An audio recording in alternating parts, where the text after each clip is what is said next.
नमस्ते। गायत्री मंत्र एक साथ उच्चारण करेंगे। ओम भूर्भुवः स्वः तत्सवितुर्वरेण्यं भर्गो देवस्य धीमहि धियो यो नः प्रचोदयात्।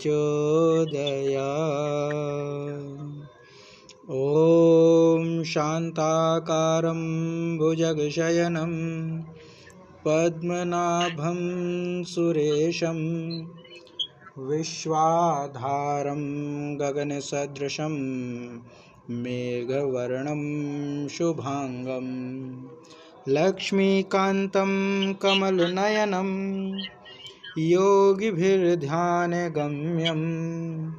वन्दे विष्णुं भवभयहरं सर्वलोकैकनाथम्।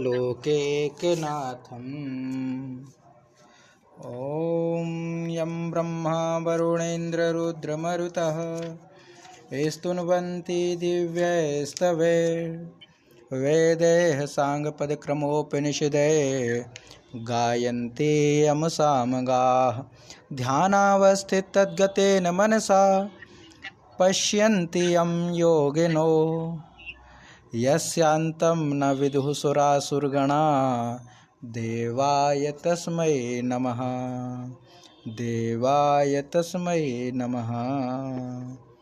गीता माता ऑनलाइन कक्षा में स्वागत है। इस कक्षा में हमने 18वें अध्याय के 41वें श्लोक का अभ्यास कर लिया था, जिसमें अब भगवान श्री कृष्ण जो है वो अर्जुन को चारों वर्णों के विषय में उपदेश करेंगे। चारों वर्णों के कर्तव्यों को, धर्म को, स्वभाव को बतलाएंगे। तो जो 41वां श्लोक था, इसके विषय में थोड़ा हम अभ्यास करके फिर आगे बढ़ते हैं कि किस तरीके से उन्होंने हर एक उसके बताए हैं अर्थ। तो 41वां जो श्लोक था उसके अंतर्गत हमने पढ़ा था, इसको हम देखते हैं अभी।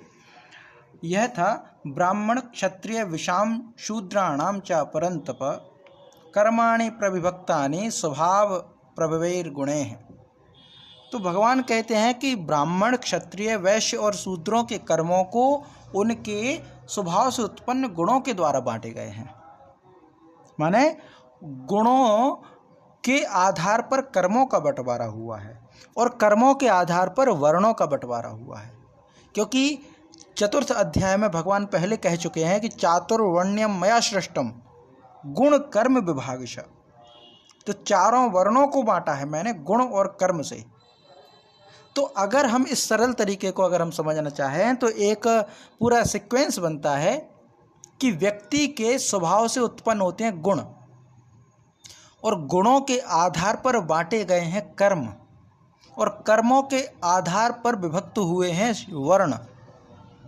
अर्थात वर्ण के विभाजन होने का कारण है कर्म, और कर्म विभाजित हुए हैं गुण से, और गुण उत्पन्न होता है स्वभाव से, और स्वभाव वश में है सत्वरज तम के। ये पूरा एक क्रम चलता है। तो सत्वरज तम पूरी संपूर्ण प्रकृति में है, तो उससे स्वभाव निर्मित होता है, और उस स्वभाव के कारण गुण बनते हैं, और उन गुणों से जो कर्म होते हैं वह फिर ब्राह्मण क्षत्रिय वैश्य और शूद्रों के आधार पर कर्म बट जाते हैं, और उन्हीं कर्मों के आधार पर फिर वो वर्ण बन जाते हैं। ये पूरा इसमें हो गया।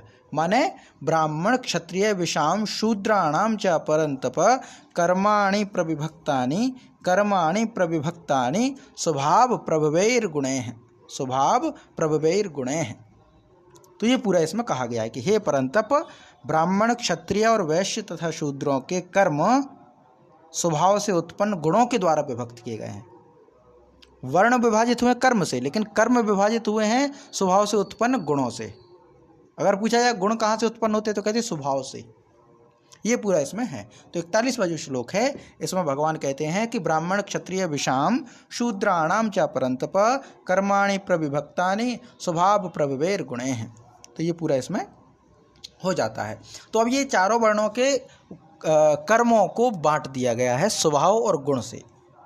अब आगे इसके आगे कहते हैं अब सभी वर्णों का जो स्वभाव है वो कैसा, कर्म कैसा है। तो ब्राह्मण का कर्म क्या होता है, तो उसके विषय में कहा गया है कि शमो दमस तपः शौचम, शमो दमस तपः शौचम, क्षान्तिरार्जवमेव च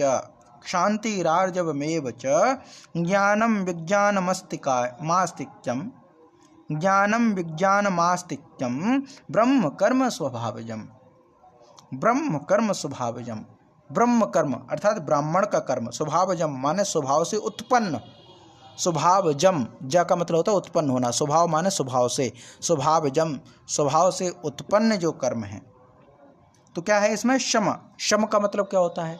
तो शम का मतलब होता है इंद्रिय, आंतरिक इंद्रिय होती है। आंतरिक इंद्रिय माने अंतःकरण रूपी जो इंद्रियां होती, मन बुद्धि चित्त अहंकार, तो इनका निग्रह करना माने अंतःकरण का निग्रह करना वो होता है शम। और बाह्य इंद्रियों का दमन करना वो होता है दम। शम और दम दो चीज़ें हैं। शम माने जिसका अंतःकरण वश में हो, दम अर्थात जिसकी इंद्रियां कंट्रोल में हो। तो शम और दम, कहते हैं ना दम है तो आजा।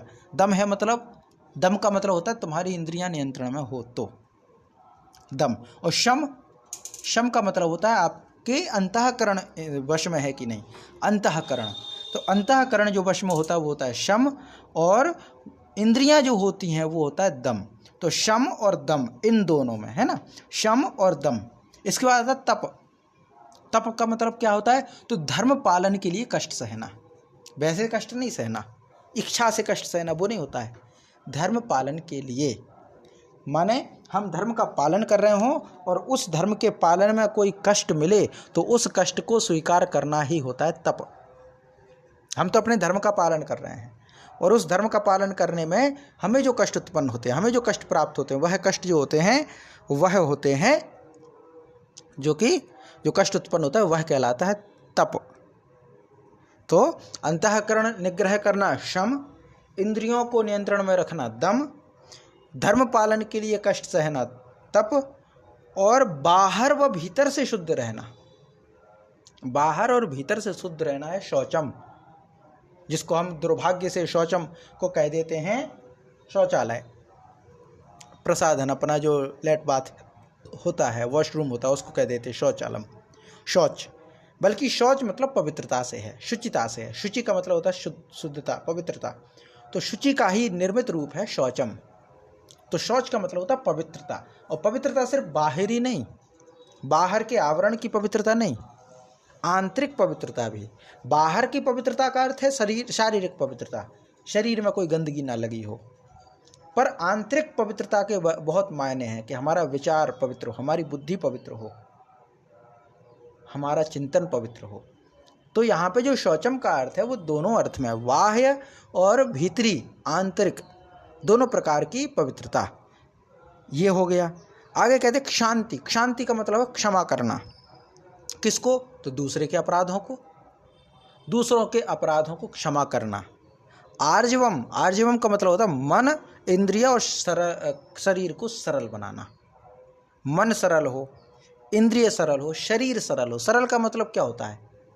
बनावटीपन ना होना, जो है वो वास्तव में है, आवरण नहीं होना।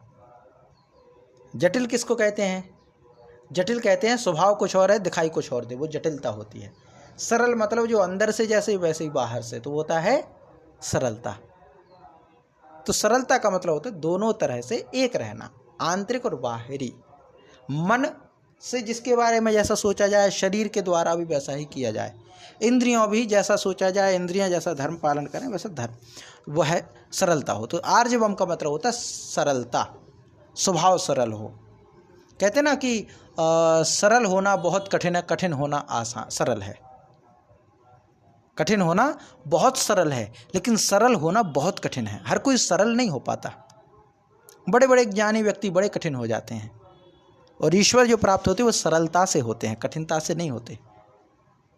वेद पढ़ने से ईश्वर मिल जाएगा इसका कोई प्रमाण नहीं है, पर मन जब सरल होता है तो ईश्वर मिल जाते हैं। वेद का प्राप्त होना ना होना कोई महत्व का नहीं है।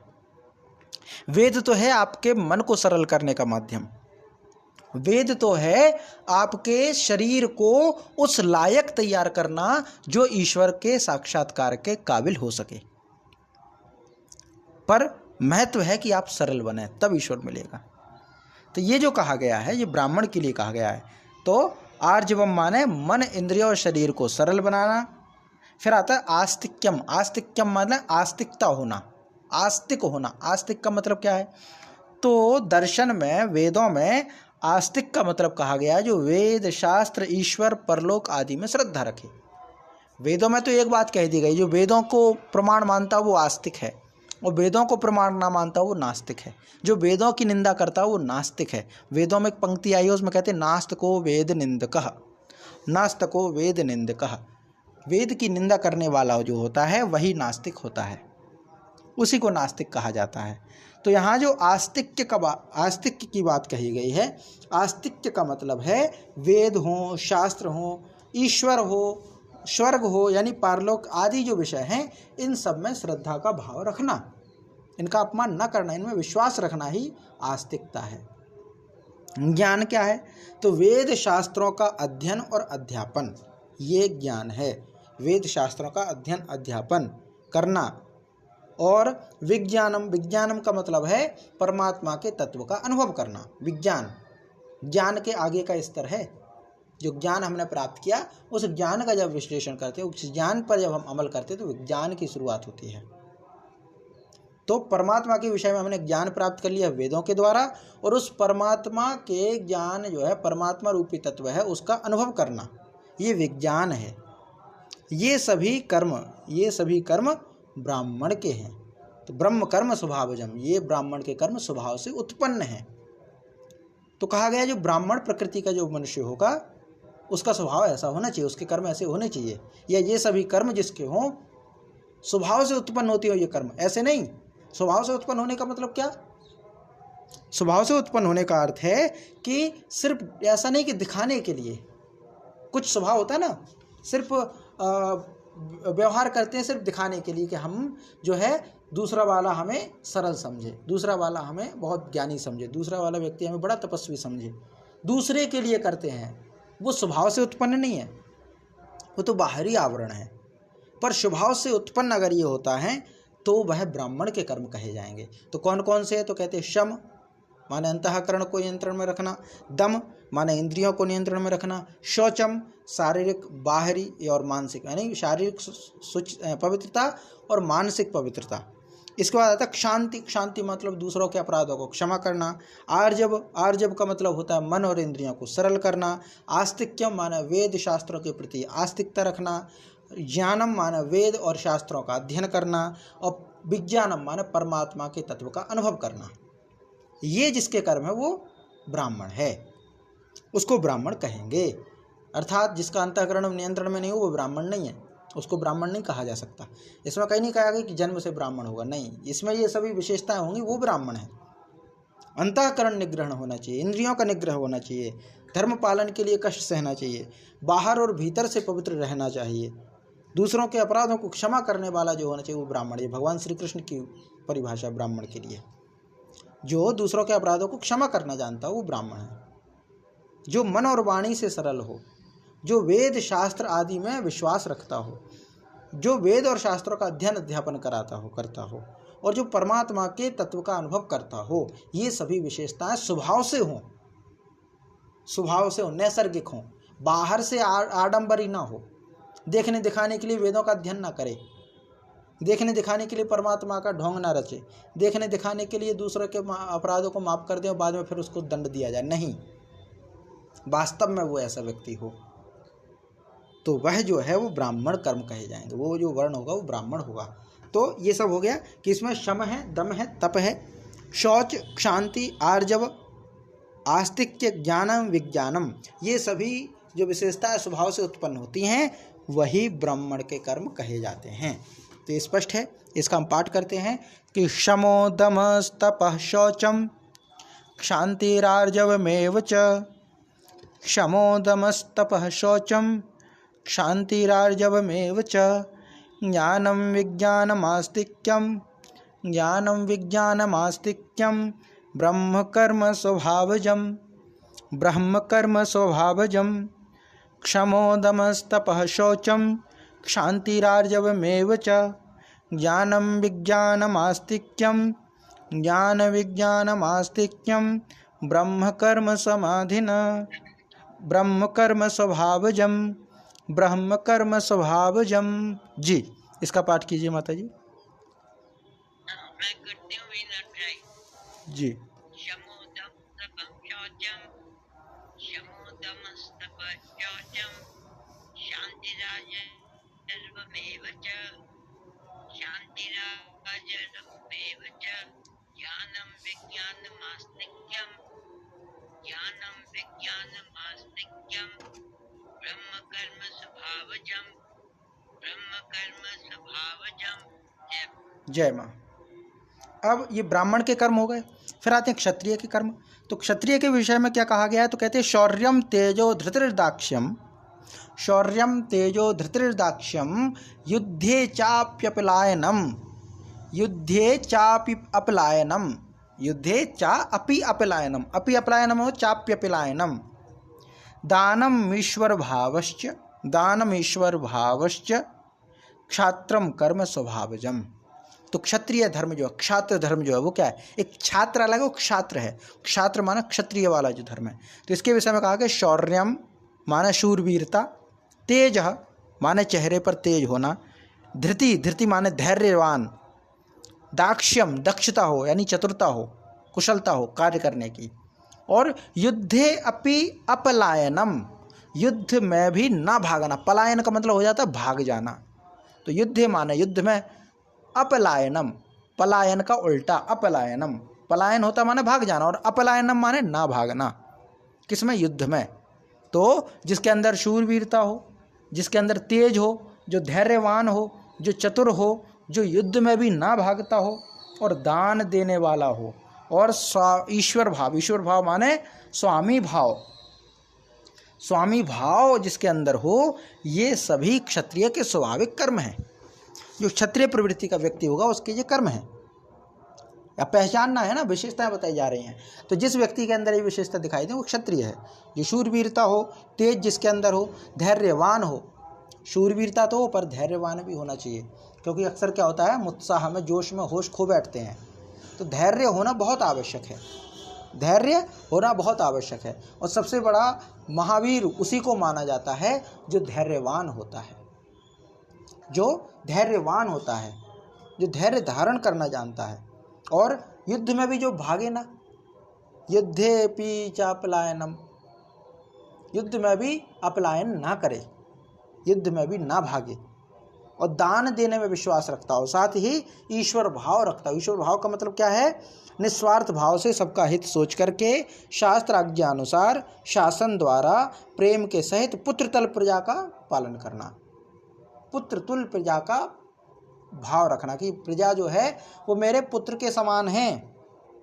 शास्त्र जो कहते हैं उसका पालन करना, शासन के प्रति शासन सहित प्रजा को पुत्र के समान मानना, यह ईश्वर भावम, ईश्वर के जैसा भाव। ईश्वर सबको समान मानता है, ईश्वर के जो भाव होते हैं वो सबके प्रति समान होते हैं। इसीलिए ईश्वर के जैसे भाव रखने वाला, सबको समान भाव से देखने वाला, जो दान करने वाला हो, जो शूरवीर हो, जिसके अंदर तेज हो, जिसके अंदर धैर्य हो, जो दाक्ष्यम हो माने चतुरता हो, जो युद्ध में भी ना भागता हो, ये सभी लक्षण जो हैं वो क्षात्र धर्म के हैं, यानी क्षत्रियता के हैं।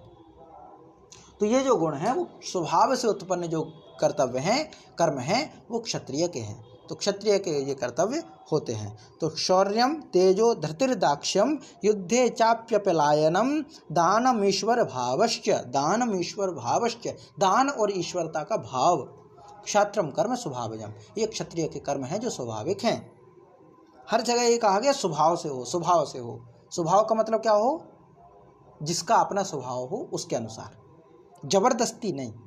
अगर कोई ब्राह्मण वंश में उत्पन्न कोई बालक है लेकिन उसके अंदर ये है कि वो जो है सूरवीर हो, चतुरता हो, युद्ध से डटा रहे, युद्ध में दान के देने का भाव और रक्षा करने का भाव हो, ईश्वर के भांति, ईश्वर भाव माने स्वामी भाव हो, अपनी प्रजा को पुत्र के समान रक्षा करे, रक्षण करे, पालन करे, ऐसा अगर कोई हो, भले उसका जन्म कहीं भी हुआ हो, तो वह क्षत्रिय है। इसी परिभाषा के अनुसार चंद्रगुप्त मौर्य चाणक्य के द्वारा जो मगध का साम्राज्य था उसको मिटा करके वहाँ पे बिठाला गया। जो घनानंद था, घनानंद को पद से हटा करके चंद्रगुप्त को स्थापित कराया, उसका राज्य स्थापित कराया, इसी परिभाषा के आधार पर कि जो शूरवीर हो, जो चतुरता जानता हो, जो युद्ध से भी ना डरे, जो दान करना जानता हो, जो स्वामी की तरह अपनी प्रजा की रक्षा करे, ऐसी जो विशेषता होती है वह क्षत्रिय होता है। तो इसी परिभाषा के आधार पर जो है चाणक्य ने चंद्रगुप्त को राजा बनाया था।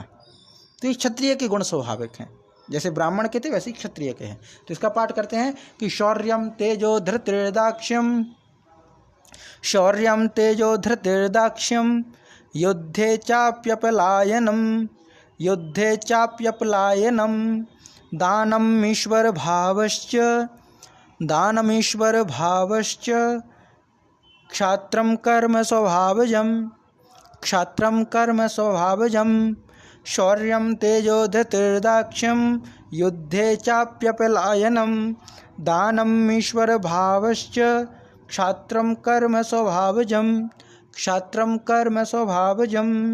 जी, इसका पाठ कीजिए।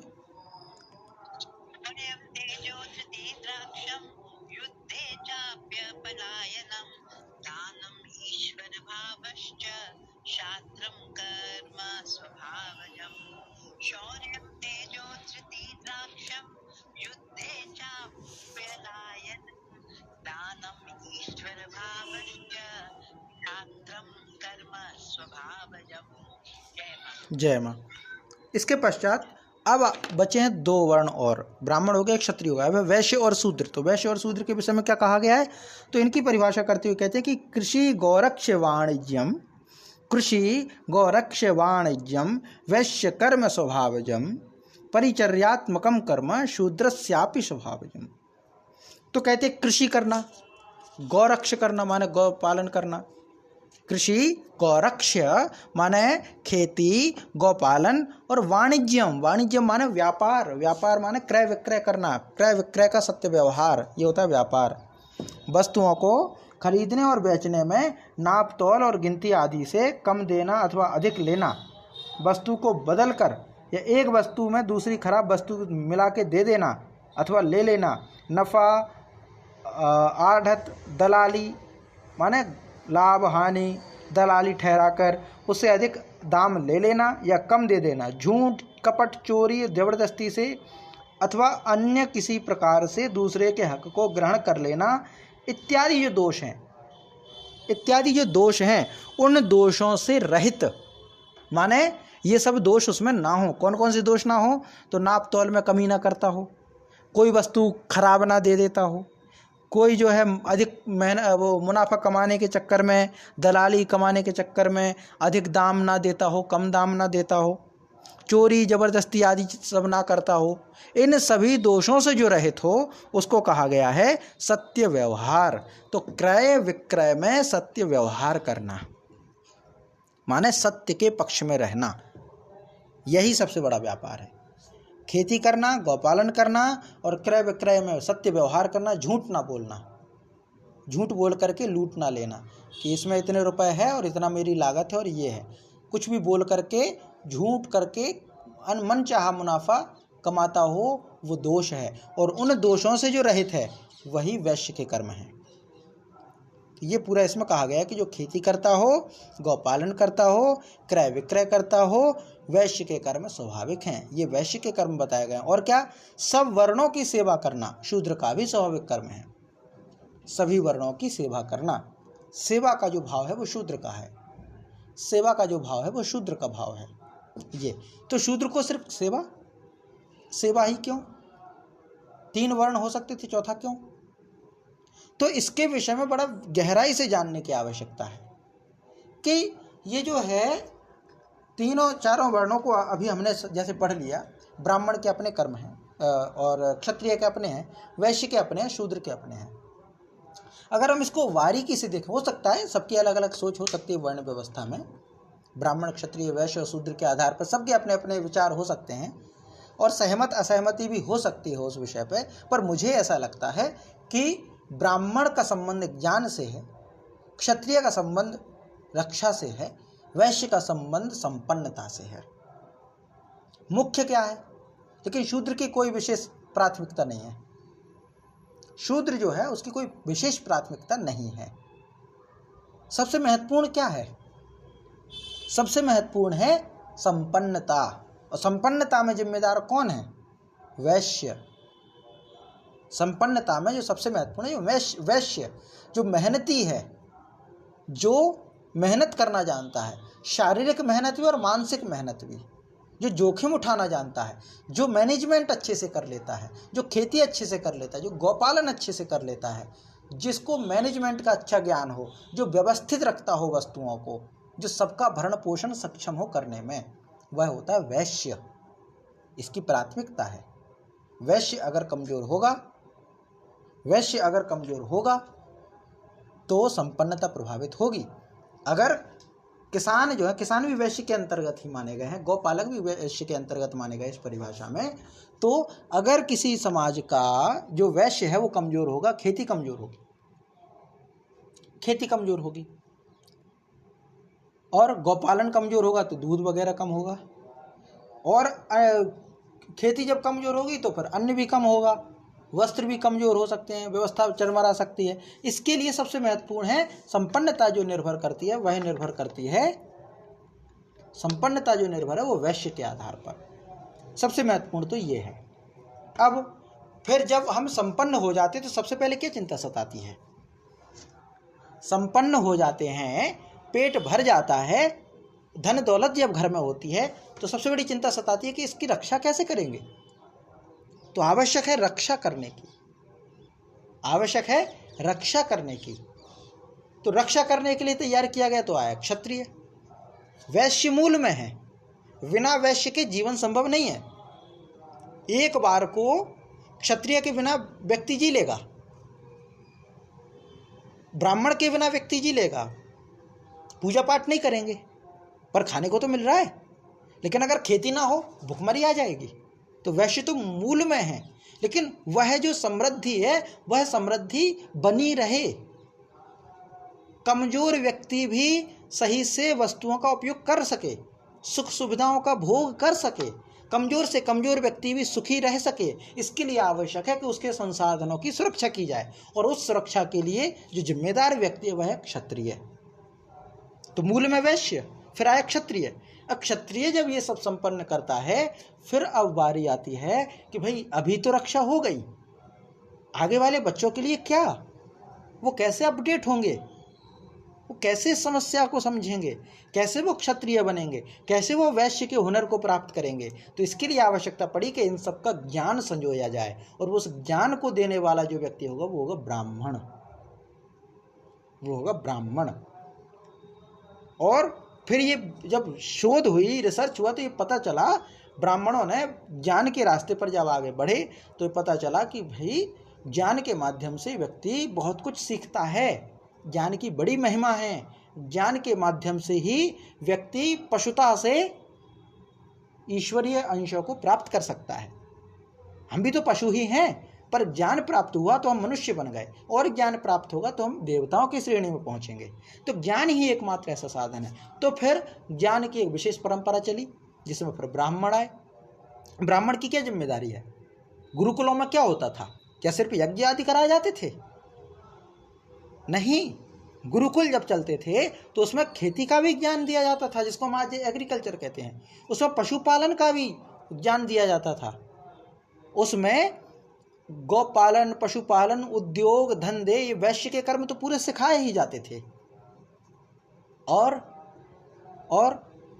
क्षत्रिय के कर्तव्य जैसे युद्ध कौशल, धनुर्विद्या, घुड़सवारी, ये सब सिखाया जाता था।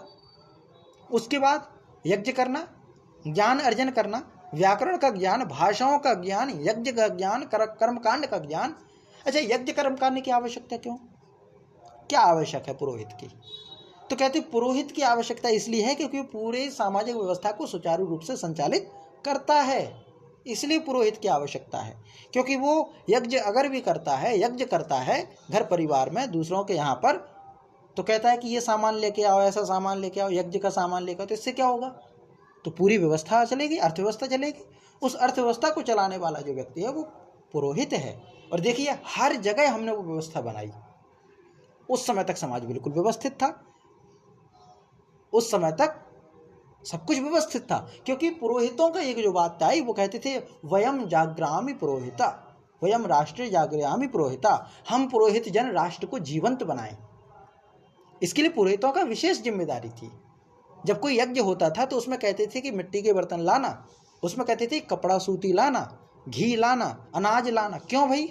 कहते हैं कि भगवान तो घट घट में है, और कहा भी गया है अहम ब्रह्मास्मि तत्वमसि, कहा ही है, वेदों में तो उद्घोष है ही, उद्घोष है इस विषय का, निराकार ब्रह्म को मानने का।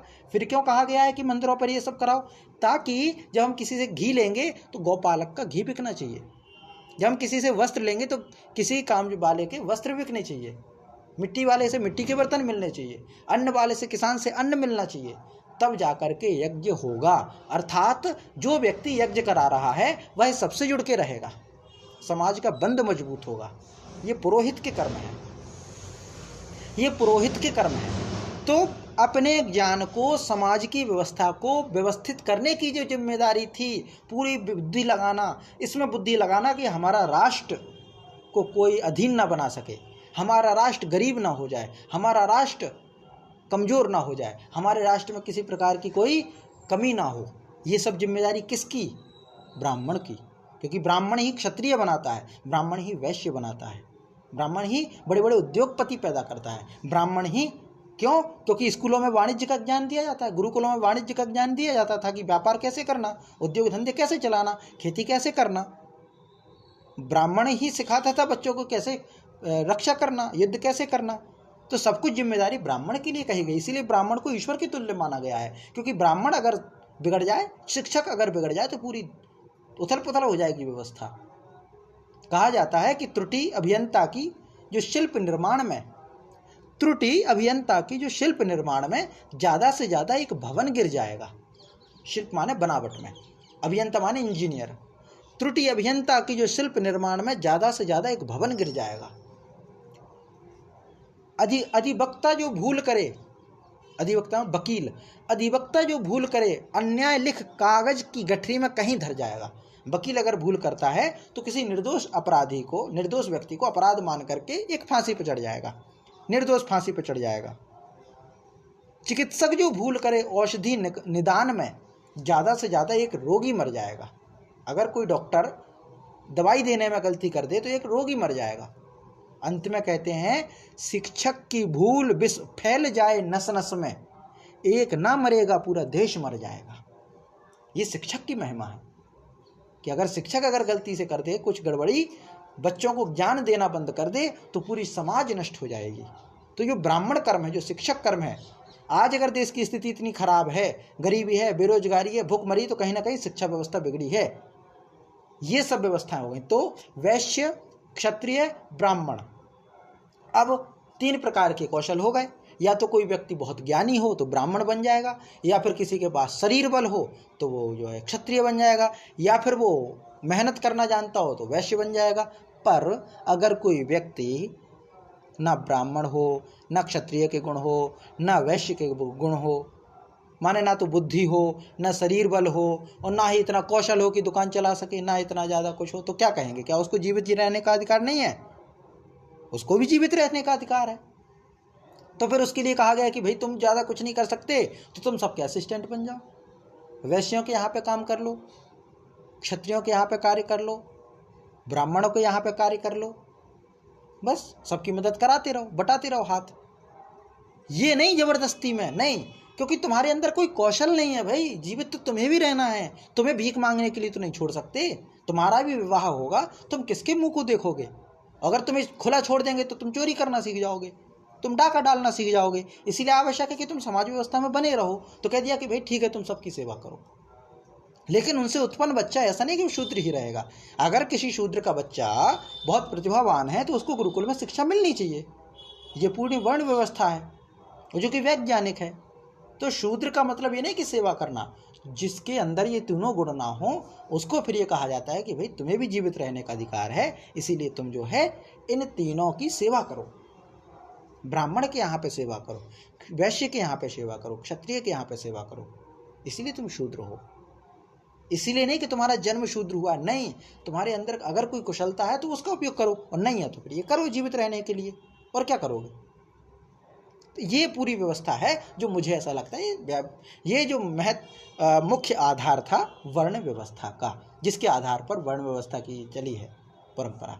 जाति का कोई महत्व नहीं है, कर्म का महत्व, स्वभाव का महत्व है, वो तीनों का महत्व है। चौथा शूद्र तो फिर कोई नहीं भी हो शूद्र तो क्या मर जाएगा कोई व्यक्ति? किसी के घर में नौकर नहीं रहेगा तो क्या मर जाएगा? ब्राह्मण के घर में अगर कोई नौकर ना रहे तो क्या मर जाएगा? नहीं, कोई फर्क नहीं पड़ेगा।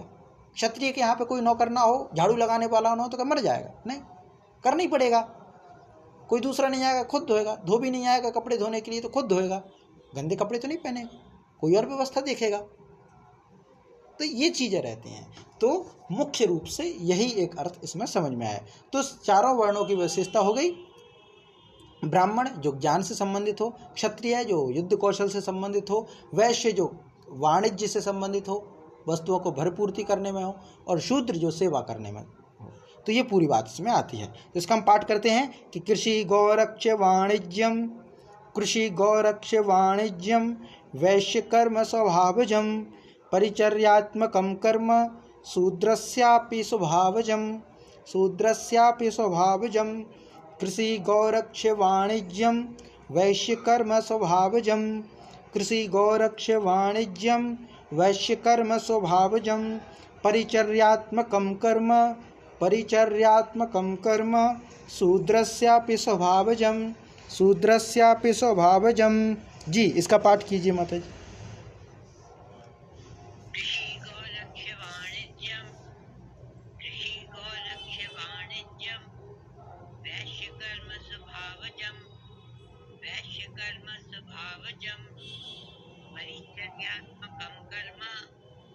परिचर्यात्मकं कर्म शूद्रस्यापि स्वभावजं, शूद्रस्यापि स्वभावजं। जय मां। इसके पश्चात अब आगे कहते हैं अपने अपने वर्ण के धर्म का पालन करना। तो कहते हैं स्वे स्वे कर्मण्यभिरतः, स्वे स्वे कर्मण्यभिरतः संसिद्धिं लभते नरः, संसिद्धिं लभते नरः स्वकर्म निरतः सिद्धिं, स्वकर्म निरतः सिद्धिं यथा विन्दति तत् शृणु, यथा विन्दति तत् शृणु। तो कहते स्वे स्वे माने अपने अपने, कर्मणि कर्मों में, अभिरतः तत्परता से लगा हुआ, कौन? नरः नर, संसिद्धिं लभते भगवत प्राप्ति रूपी सिद्धि को प्राप्त करता है। माने अपने अपने स्वभाव के अनुसार जो कर्म है उन कर्मों में लगा हुआ जो मनुष्य है वह भगवत प्राप्ति रूप परम सिद्धि को प्राप्त हो जाता है। स्वकर्म निरतः, अपने कर्म में, स्वकर्म अपने कर्म में, निरत माने लगा हुआ, अपने कर्म में, स्वाभाविक कर्म में लगा हुआ जो मनुष्य है यथा सिद्धिं विन्दति, जिस प्रकार कर्म करके परम सिद्धि को प्राप्त होता है, तत्शृणु उस विधि को तुम मुझसे सुन। भगवान श्री कृष्ण अर्जुन से कहते हैं कि अपने अपने कर्मों में लगा हुआ जो मनुष्य है वह भगवत प्राप्ति रूपी सिद्धि को प्राप्त करता है। माने मनुष्य अगर अपने अपने कर्तव्यों का पालन करे, अपने अपने धर्मों का पालन करे, अपना जो स्वभाव है उसके अनुसार कर्मों को करे, तो वह परमात्मा रूपी सिद्धि को प्राप्त कर सकता है, परमात्मा रूपी सिद्धि को प्राप्त हो जाता है। फिर कहते हैं अपने कर्म में लगा हुआ जो मनुष्य है जिस प्रकार परम सिद्धि को प्राप्त करता है, माने जिस विधि के द्वारा वह परम सिद्ध हो जाता है उस विधि को तू मुझसे सुन। अब वो विधि बतलाते हैं, माने जिस प्रकार की विधि से कर्म करके मनुष्य परम सिद्धि यानी परमात्मा की सिद्धि को प्राप्त करता है, वह जो विधि है उस विधि को तू मुझसे सुन। अब भगवान जो है वो विधि बतलाएंगे। कौन सी विधि बतलाएंगे? जिस विधि के द्वारा परम परमेश्वर को प्राप्त किया जा सकता है। तो परम परमेश्वर को, परम पिता परमेश्वर को प्राप्त कराने की जो विधि है उस विधि का वर्णन अब भगवान करेंगे। तो मुख्य क्या है इसमें? ये कहा कि अपने अपने स्वाभाविक कर्मों का पालन करके मनुष्य जिस परमात्मा को प्राप्त करता है, जिस विधि द्वारा परमात्मा को प्राप्त करता है, उस विधि को अब तू मुझसे सुन। तो परमात्मा को प्राप्त करने वाली जो विधि है उसका वर्णन भगवान करेंगे। तो इसका हम पाठ करते हैं कि स्वे स्वे कर्मण्यभिरतः, स्वे स्वे कर्मण्यभिरतः संसिद्धिं लभते नरः, संसिद्धिं लभते नरः स्वकर्म निरतं सिद्धिं, स्वकर्म निरतः सिद्धिं, स्वकर्म निरतः सिद्धिं यथा विन्दति तत् शृणु, जिस प्रकार प्राप्त होता उस विधि को सुन। यथा विन्दति, यथा विन्दति जैसे प्राप्त होता है, सिद्धि माने सिद्धि को जैसे प्राप्त होता है, तत्शृणु उस विधि को सुन। तो स्वे स्वे कर्मण्यभिरतः, स्वे स्वे कर्मण्यभिरतः संसिद्धिं लभते नर, संसिद्धिं लभते नरः स्वकर्मनिरतं संसिद्धिं, स्वकर्मनिरतः सिद्धिं, स्वकर्मनिरतः सिद्धिं यथा विन्दति तत्शृणु, यथा विन्दति तत्शृणु, यथा विन्दति तत्शृणु। जी माता जी इसका पाठ कीजिए। स्वे स्वे स्वे कर्मण्यभिरतः संसिद्धिं लभते नरः स्वकर्मनिरतः सिद्धिं यथा विन्दति तत्शृणु। स्वे स्वे कर्मण्यभिरतः, स्वे स्वे कर्मण्यभिरतः ससिद्धिं लभते नरः स्वकर्मनिरतः सिद्धिं यथा विन्दति तत्शृणु। जय माँ। अब ये हो गया कि अपने अपने वर्ण के धर्म का पालन करें, उससे परम सिद्धि को प्राप्त होते, उसकी विधि को अब बतलाएंगे। तो आगे क्या कहते हैं, यतः प्रवृत्तिभूतानां येन सर्वमिदं ततं, यतः प्रवृत्तिभूतानां येन सर्वमिदं ततं स्वकर्मणा तमभ्यर्च्य सिद्धिं विन्दति मानवः।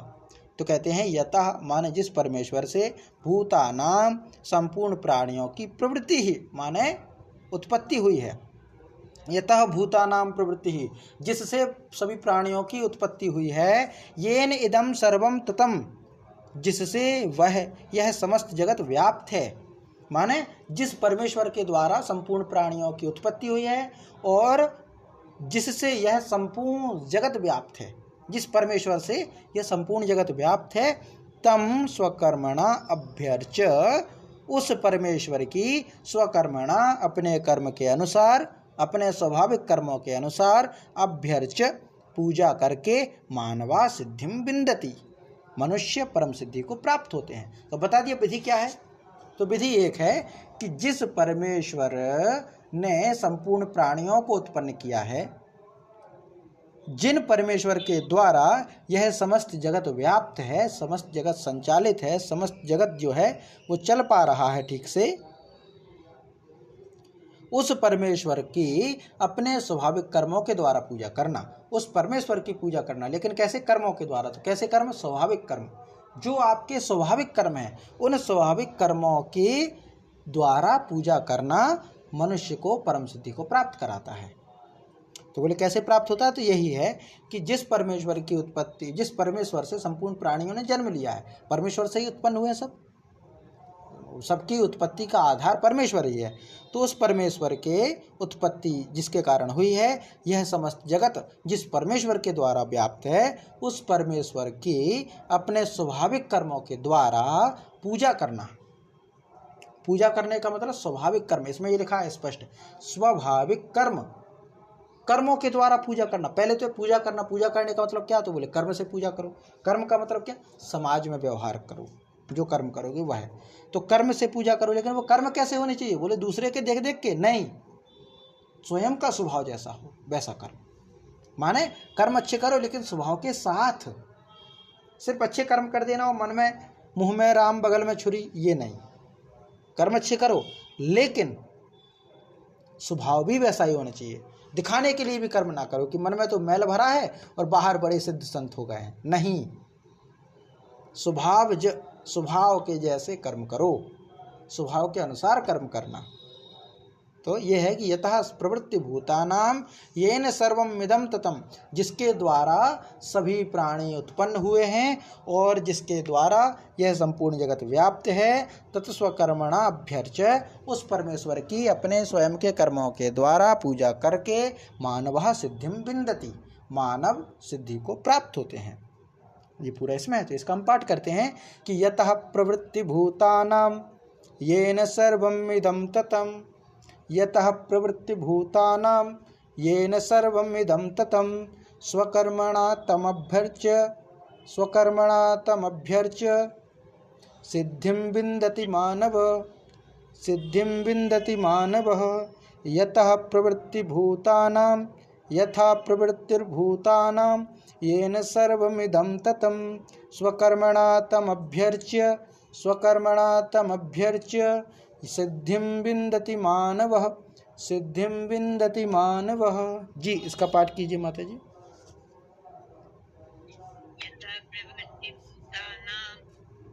यथा प्रवृत्तिभूतानां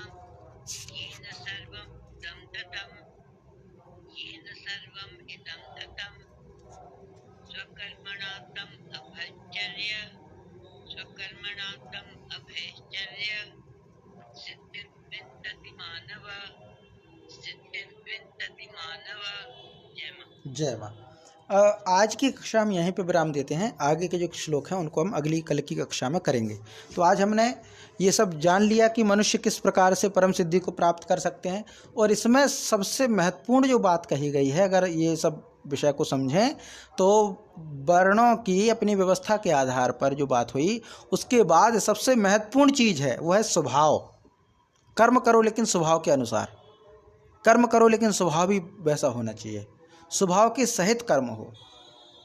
तो स्वभाव के कर्मों के द्वारा परमेश्वर को पूजन करना, यही उनको प्राप्त करने का एकमात्र साधन है, जो हमने आज पढ़ लिया। अब स्वभाव माने क्या? स्वभाव का ही पर्याय है स्वधर्म। जैसा मेरा स्वभाव वैसा ही मेरा स्वधर्म। स्व माने अपना, धर्म माने कर्तव्य, धर्म जो हम स्वयं धारण करें वही लक्षण, तो धर्म, स्वधर्म और स्वभाव। भाव भी तो है, भाव, धर्म। स्व माने स्वयं का, भाव माने भाव, स्व माने अपना, धर्म माने धर्म। तो स्वधर्म या स्वभाव। तो अभी स्वभाव की प्रशंसा की गई कि इस विधि द्वारा स्वाभाविक कर्म करके परमेश्वर की पूजा करो। अब वही बात को आगे बढ़ा के अब कहेंगे स्वधर्म की बात। तो स्वधर्म क्या है, स्वधर्म का पालन क्यों करना चाहिए, स्वधर्म क्यों आवश्यक है, ये आगे की कक्षा में हम पढ़ेंगे। आज की कक्षा हम यहीं तक रखते हैं। कोई प्रश्न हो तो आप प्रश्न बताइए, बाकी फिर समापन करते हैं।